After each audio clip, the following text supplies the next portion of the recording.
J'ai un lion à la maison.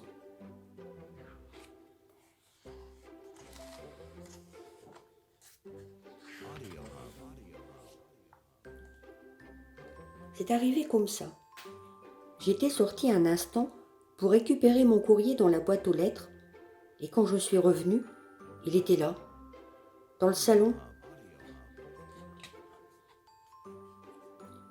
Alors, m'a-t-il dit, les nouvelles sont bonnes? Il était installé dans mon fauteuil préféré. J'étais si étonnée que je n'ai pu m'empêcher de lui demander « Mais que faites-vous là ?» Tu le vois, Julien? Julien, c'est mon prénom. Je suis assis près de la table. Puis il a repris. Table, hélas, bien dégarnie, car je ne te cache pas que j'ai une faim de loup, ai-je ajouté?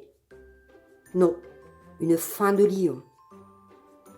En disant cela, il a agité sa crinière et il m'a regardé d'une drôle de façon. Je me suis empressée de lui dire « Attendez, je reviens tout de suite !»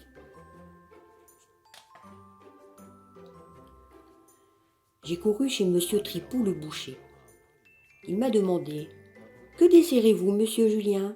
Un petit steak haché comme d'habitude ?» J'ai approuvé d'un signe de tête. « Oui, et vous ajouterez aussi un gros gigot, quelques kilos de jambon, et puis aussi ces chapelets de saucisses là. » Cela a drôlement étonné Monsieur Tripou qui s'est exclamé avec admiration. « Eh bien, quel appétit, Monsieur Julien !» Moi, je me suis dépêchée de filer à la maison. J'étais à peine rentrée que déjà toutes mes courses étaient avalées.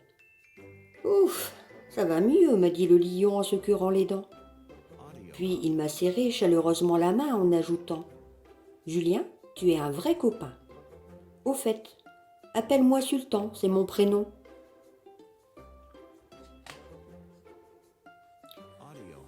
Le lion et moi, on s'est vite bien entendus. Il y avait une chambre d'habits dans la maison et Sultan s'y est installé. Je lui ai prêté une paire de pantoufles et une vieille robe de chambre. Naturellement, dans la journée, j'allais au bureau comme d'habitude et pendant ce temps, Sultan restait à la maison.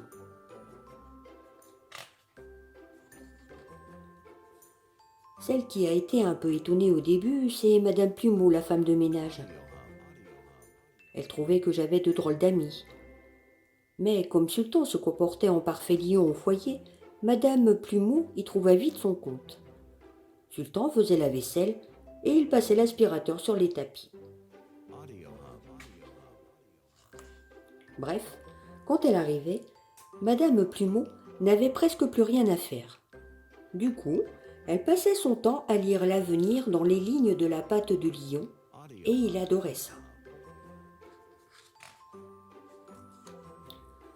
Cependant, quand le soleil rougeoyait à l'horizon, Sultan se souvenait de sa lointaine savane. Le soir venu, il ne pouvait s'empêcher de pousser quelques rugissements. Ces bruits bizarres inquiétaient fort Madame le greffier, ma voisine. J'ai dû lui expliquer en faisant semblant de tousser que c'était moi qui avais un chat dans la gorge. « Un gros chat alors, m'a répondu Madame le greffier. Vous devriez consulter un médecin. » Un jour, les frères Filou, qui sont de célèbres brigands, ont tenté de cambrioler ma maison. Moi, j'étais au bureau, mais Sultan les a entendus. Il est sorti brusquement de sa chambre et un seul rugissement a suffi pour que les 3 brigands terrorisés courent se réfugier au commissariat du quartier.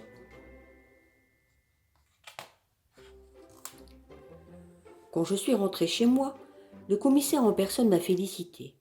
« Vous vous êtes défendu comme un lion. J'ai dû faire enfermer les frères Filou dans une maison de fous. Ils prétendaient que vous vous étiez transformé en fauve. » La nouvelle de mon exploit s'est répandue dans la ville.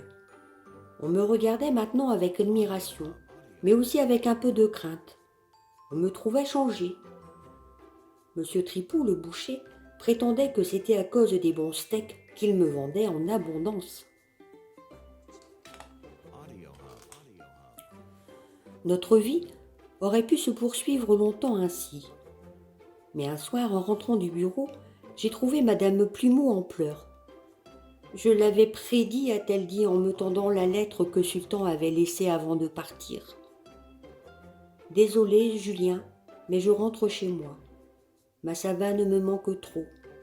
Merci pour tout, mon copain. Je t'enverrai des cartes postales. Sultan. Sultan a tenu parole. Depuis, nous nous écrivons régulièrement. C'est encore un secret, mais aux prochaines vacances, je compte aller visiter sa savane. Il se peut donc qu'un beau matin, Sultan me trouve sur sa terrasse, installé dans son grand fauteuil à bascule. Alors, Sultan, lui dirai-je malicieusement, les nouvelles sont bonnes ?